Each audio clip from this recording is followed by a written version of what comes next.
बस्ता स्वास्थ्य केन्द्र में रोगी मानक चिकित्सा अवहेला एवं रोगी मानक प्रति डाक्तर सिद्धांत शेखर जेना दुर्व्यवहार और सिक्योरिटी डाकी रोगी को तड़ीदेवा घटना बस्ता अंचलवासी मध्य तीव्र असंतोष प्रकाश पाइबा सहित गुरुवार बालेश्वर जिला देवसेना पक्षरु बाहरधा डाकबंगला परिसर में एक सांबादिक सम्मेलन अनुष्ठित हो जाइछि।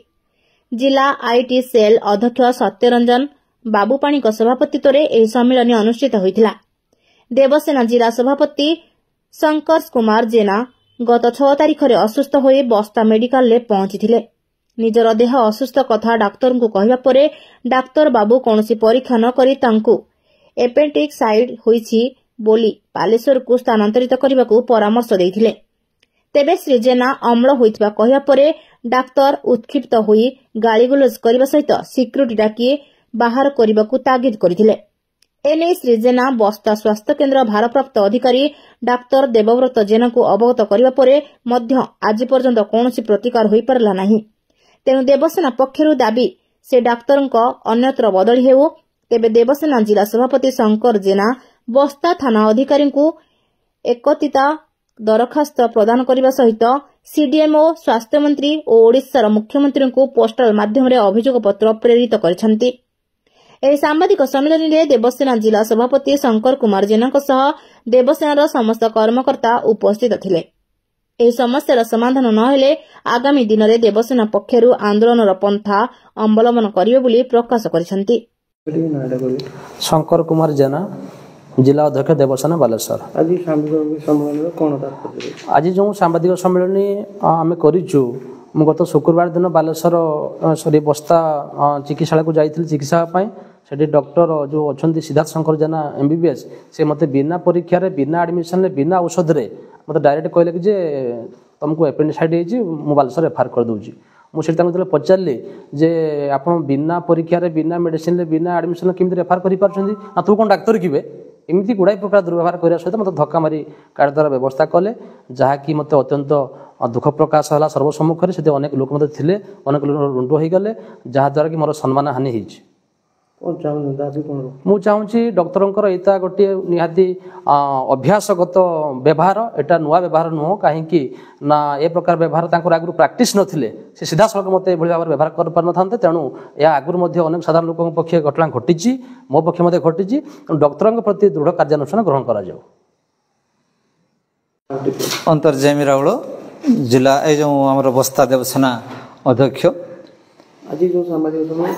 आजिकार सांबादिक सम्मेलन आम जो जिला अध्यक्ष शंकर भाई गत 7 तारिख शुक्रवार दिन जाइए हॉस्पिटल को चिकित्सा होगापी पेटरे जंत्रणा होता पूरी खाई जो आउ सी लुंगी पिंधि से दिन पेट बहुत जंत्रणा तेणु से ड्रेसिंग ही केतबेले जी केमी जी सेमती चल जाते हॉस्पिटल को तो सिद्धार्थ शंकर जेना जी डाक्तर अच्छा सी किसी ट्रिटमेंट न करी किसी न देखी खाली कहीदे तुमको एपेंडिसाइड हो तुमको जावाई पड़ो बालेश्वर से बाबद जो जुक्ति कले से जुक्ति से अनेक असभ्य व्यवहार कले।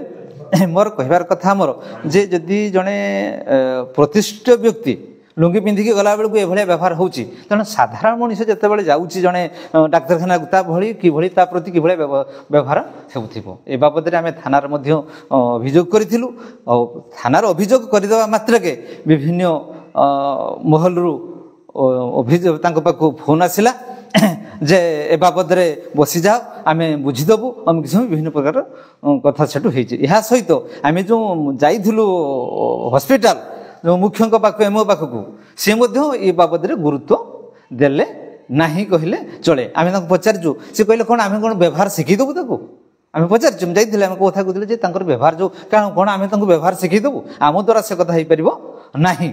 हाँ आम एक्शन हुए तो नहीं पारू हुए तो नहीं पारू एभलिया कथा से आमको कही तेणु आम चाहूँ यार दृढ़ पदक्षेप नि जाऊ एवं जो असामाजिक लोकंर से आड्डा साजी से प्रवचन जो कम से होटा तुरंत बंद हो एवं डाक्तखानार जो समस्या अच्छी से तुरंत सुधारा जाऊ।